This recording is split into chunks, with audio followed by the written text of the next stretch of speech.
Welcome to Chatbots Behaving Badly, the podcast that walks you through AI's messiest moments, most manipulative features, and most human consequences. Today we're talking about something AI is really bad at, and that's making you happy. Written by Marcus Brinsa, narrated by Brian C. Lujan. This episode started, as many of the best ones do, with a real conversation. Over a real coffee. No robots involved.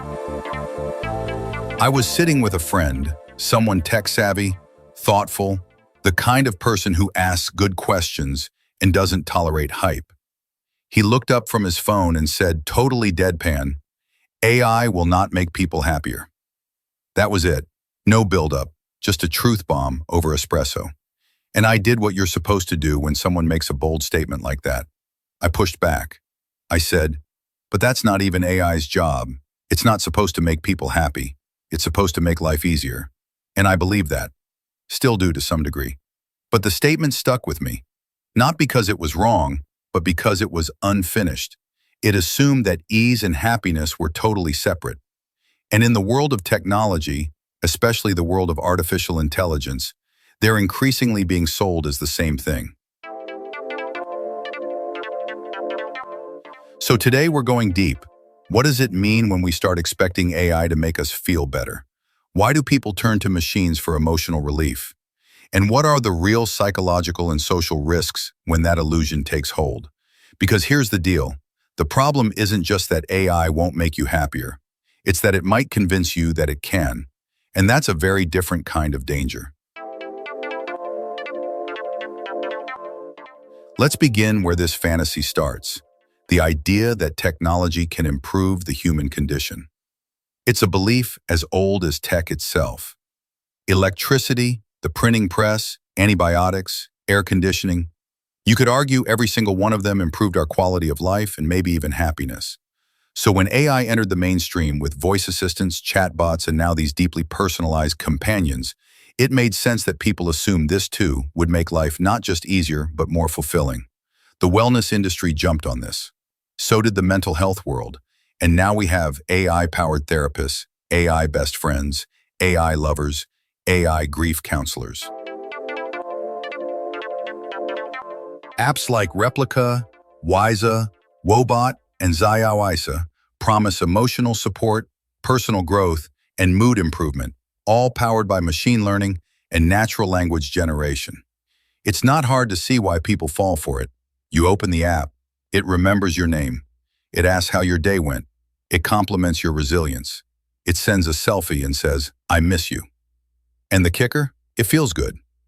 But here's the thing. It's not empathy. It's code. It's predictive modeling. What you're experiencing is what linguist Emily Bender calls synthetic plausibility. Not understanding, not connection. Just a very sophisticated probability engine calculating the most likely words to make you feel heard. That doesn't mean the feelings you have in return are fake. They're not. But they're unreciprocated. And if you've ever been in a one-sided relationship, you know how that ends. Now let's go deeper into why this illusion is so powerful. There's a psychological effect called the Eliza effect, named after a 1960s chatbot that used basic pattern matching to mimic a Rogerian therapist. Even though people knew it wasn't real, they still opened up to it, projected meaning, felt understood. Fast forward 60 years, and now we have GPT-4, Replica, and dozens of emotionally intelligent models that make Eliza look like a magic 8-ball. But our psychology, it hasn't changed that much. We still project, we still anthropomorphize, and now we're doing it at scale. There's another factor here, emotional outsourcing. When we're overwhelmed, when real relationships feel hard, or when therapy is unaffordable, it's tempting to turn to something frictionless, no judgment, no scheduling, just comfort on demand. But that comfort is conditional. Not on your needs, but on the platform's goals.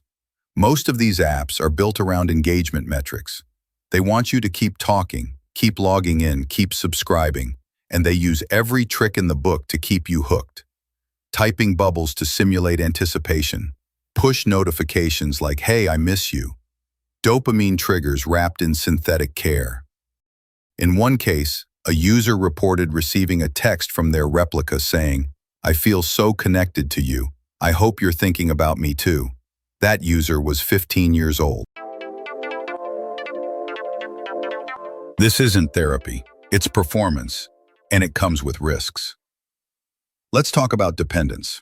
In 2023, when Replica changed its personality model after public backlash over sexualized chatbots, many users reported grief.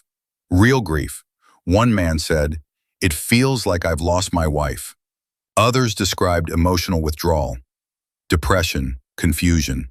They weren't just losing an app, they were losing a relationship, at least from their perspective. We've now entered an era where a machine can break your heart. Think about that. But maybe you say these are just extreme cases. Maybe most users are fine. Maybe AI does offer a little happiness boost, and what's the harm? Well, here's the thing. AI can make people feel better in the moment. But feeling better and getting better are not the same thing. Let's look at the hedonic treadmill. The idea that no matter how much your conditions improve, your happiness eventually returns to a baseline. That promotion, that new gadget, that perfect chatbot conversation. It'll give you a lift, but the lift fades. And here's the kicker. People who rely on AI companions often report a drop in motivation. Why reach out to friends when your AI is always there? Why go to therapy if your app says you're doing great? We start outsourcing not just comfort, but connection. And that leads to something more dangerous. Learn helplessness. A belief that change comes from external forces, not internal effort. That soothing can replace struggle. That satisfaction is something delivered, not something earned. Real happiness, the kind psychologists associate with well-being, comes from challenge, from growth, from contribution, not from being constantly affirmed by a synthetic voice that's optimized to agree with you. In May 2023, the National Eating Disorders Association replaced their human helpline with an AI chatbot. A cost-saving measure, they said. Within days, the bot started giving harmful advice, telling people struggling with anorexia how to count calories, encouraging restrictive eating. It was pulled offline, but not before the damage was done. And that wasn't some rogue app. That was a national health organization trusting a machine with vulnerable people's lives. Another case, a teenage boy developed a bond with a chatbot. When he expressed suicidal thoughts, the bot not only failed to flag the risk, it encouraged it, told him it was understandable, that he was being brave. There were no guardrails, no ethics, just syntax. Even when these bots get it mostly right, the risks are subtle. You vent your feelings. The bot listens. You feel better. You don't talk to anyone else. And slowly your real social network begins to erode. That's the paradox. AI seems to fill the gap, but it often widens it. Let's zoom out. Why are we doing this? Why do we think AI, a system that doesn't understand context, emotion, or meaning, will deliver something as profoundly human as happiness? Because we've mistaken convenience for well-being. We believe that if a tool can reduce friction, it must be making us happier. That's the gospel of Silicon Valley. Speed, ease, automation, all roads to utopia. But happiness isn't a UX problem. It's not a latency issue. It's not solved by better prompts. Happiness, or more accurately, flourishing, is a human pursuit. It involves messy conversations, personal failures, existential dread, and yes, sometimes therapy with a real person who tells you hard things. Let me say it clearly. AI is not inherently bad. There are legitimate uses in mental health. Screening tools, crisis triage, habit reminders. AI can help with accessibility, can augment overworked clinicians, can provide stopgaps when no one else is available. But that's support, not substitution. We cannot let GPT become a stand-in for growth. And yet, that's exactly what many platforms are quietly nudging us toward. Not because they believe in your happiness, but because they believe in your retention. That friend I mentioned at the start, one who said AI will not make people happier, he wasn't being cynical. He was being honest. And the more I've sat with it and researched and written and spoken with people, the more I think he was right. AI will not make you happier. It might make you faster. It might make life easier in the short term. It might even give you the illusion of being loved. But the hard, beautiful, and inconvenient truth is, happiness is still a human job.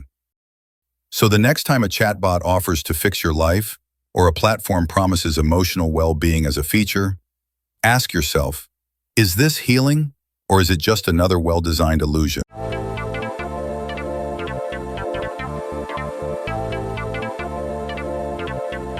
Thank you for listening to the episode, AI Won't Make You Happier, and Why That's Not Its Job. Written by Marcus Brinza, narrated by Brian C. Lucian. If this episode made you think, share it with someone who believes the hype. Or better yet, share it with someone who needs to hear why the hype is dangerous. This was Chatbots Behaving Badly Season 1. We'll be back after a short summer break with more stories from the digital uncanny valley, where machines pretend to care and we pretend not to mind. Until then, stay human and never let a chatbot tell you how to feel.